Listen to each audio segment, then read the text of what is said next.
नमस्कार। मैं डॉक्टर अमरेंद्र पांडे। मैं जबलपुर अस्पताल संघ का अध्यक्ष हूँ। भारतीय चिकित्सा संघ का पूर्व अध्यक्ष हूँ।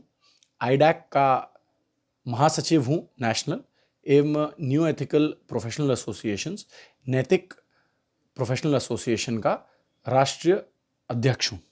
आज मैं एक बहुत ही महत्वपूर्ण विषय पे सबसे पहले हमारे मध्य प्रदेश की जनता से बात करने के लिए उपस्थित हुआ हूँ।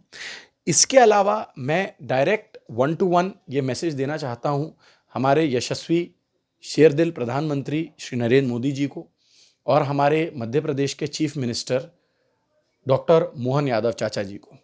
देखिए, बात बड़ी सिंपल है।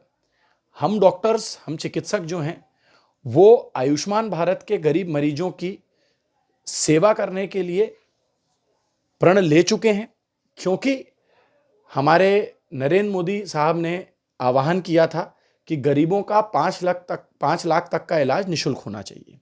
अभी केवल मध्य प्रदेश में एक आदेश निकला है, जो कि ये अफसरों ने निकाला है कुछ कॉरपोरेट अस्पतालों को फायदा पहुंचाने के लिए, जहां वैसे भी आयुष्मान के नाम पर इलाज के बदले कई मरीजों से कैश में पैसा लिया जा रहा है।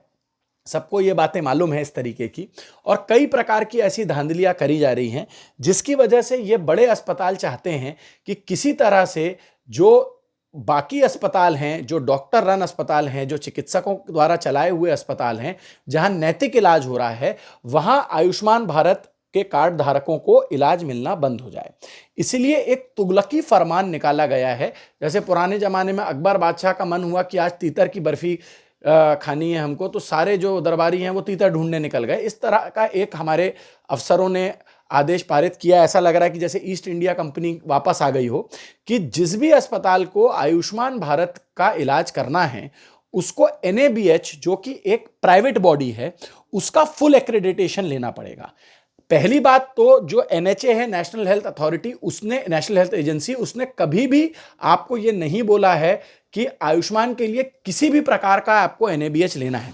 फिर भी जब आपने बोला कि भैया हमको गुणवत्ता बढ़ानी है, आप लोग एंट्री लेवल ले लें, तब अस्पतालों ने एंट्री लेवल एक्रेडिटेशन लिया, जो कि अपने आप में गलत था उनके ऊपर थोपना, क्योंकि आप गरीबों का इलाज करना चाह रहे हैं, जिसके मापदंड, गरीबों का इलाज उत्तम हो रहा है कि नहीं, ये देखने के लिए प्रोटोकॉल मापदंड ऑलरेडी आयुष्मान भारत की गाइडलाइन में है। आयुष्मान भारत को रिकॉग्नाइज करने के लिए पहले CMHO, chief medical and health officer, हमें लाइसेंस देता है।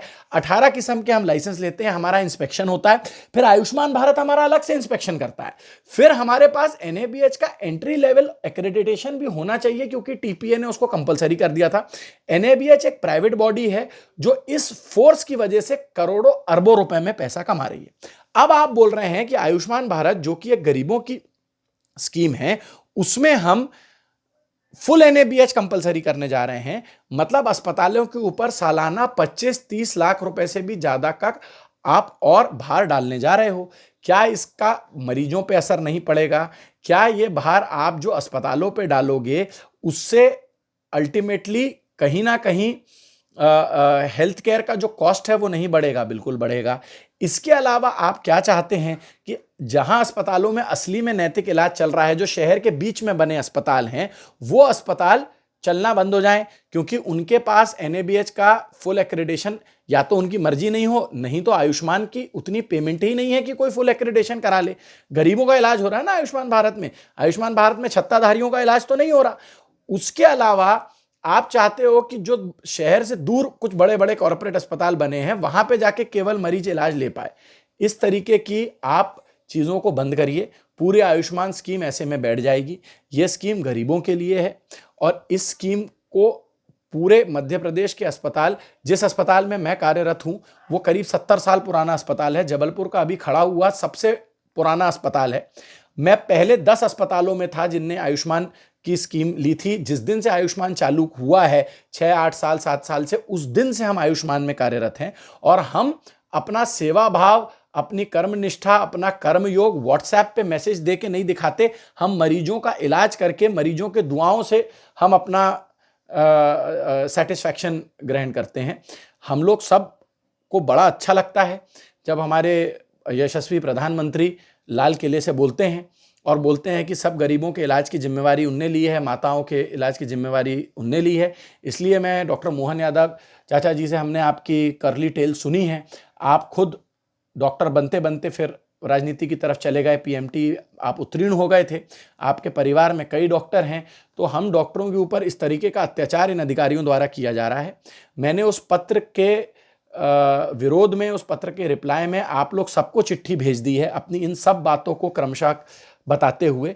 कृपा कर इस तुगलकी फरमान को, इस आदेश को वापस लें और इसके साथ ये रिसर्च भी करें कि किसने ऐसा आदेश, किसको कहाँ इन्फ्लुएंस करके, कहीं कुछ पैसा पहुंचा के, कैसे करके इस आदेश को पारित किया है, जो केवल और केवल कॉरपोरेट्स को, कुछ बड़े चिकित्सा से कारोबारी तौर पे जुड़े हुए लोगों को फायदा पहुंचाने के लिए है और गरीब जनता के खिलाफ है। ऐसे आप कृपा कर वो ना लें। हमको अफसर ये बोल रहे हैं कि इसलिए ऐसा निर्णय लिया जा रहा है क्योंकि आयुष्मान भारत में बहुत अस्पताल हो गए हैं और पैसा कम पड़ रहा है। आयुष्मान का पैसा टाइम पे तो कभी आता ही नहीं है, उसकी हम लोग हजारों कंप्लेंट करते हैं, वो भी फिर हम किसी तरह से चला रहे हैं। मगर अगर आयुष्मान भारत बंद करना है तो हम वैसी बात करें। बट हमारे प्रधानमंत्री साहब की तरफ से तो कुछ और इंडिकेशंस मिलते हैं कि आयुष्मान को और बढ़ाना है। तो और बढ़ाना है तो अस्पताल बंद करके बढ़ाएंगे क्या? एक प्राइवेट एजेंसी जो ऑलरेडी करोड़ों अरबों रुपए कमा रही है, उसको और फायदा पहुंचा के कमाएंगे क्या? इन बातों पे सोचिए, ना केवल इस आदेश को वापस लीजिए, जिन लोगों की वजह से ऐसा आदेश पारित हुआ था उनके ऊपर भी कोई ठोस कार्रवाई होनी चाहिए। हमारी तो अभी तो करबद्ध प्रार्थना है कि इस आदेश को वापस लिया जाए। मगर यदि ये आदेश वापस नहीं लिया जाता तो पूरे प्रदेश के अस्पताल इस आदेश के विरोध में हम पेन डाउन अपना काम रोकेंगे। हम स्ट्राइक पे नहीं जा रहे, हम अपना काम रोकेंगे और हमको सेवा करने से कोई नहीं रोक सकता। हमारी गरीब मरीजों को यह वादा है कि यदि इस तरह से आयुष्मान भारत की स्कीम मध्य प्रदेश जैसे राज्य में रोकी गई, जहां से ये चालू हुई थी स्कीम, तो हमको आपकी सेवा करने से कोई नहीं रोक पाएगा।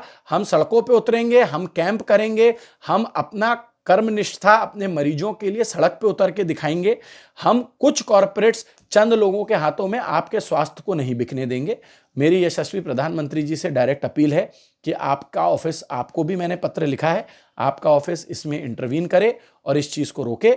और हमारे मुख्यमंत्री डॉक्टर मोहन यादव चाचा जी से भी मेरी अपील है कि आप बहुत ही एक्टिव व्यक्ति हैं, आप समझते हैं चिकित्सकों का दर्द, और इस तरीके का जो षड्यंत्र रचा जा रहा है गरीब मरीज के विरुद्ध, उसको आप आगे बढ़ने से रोकें।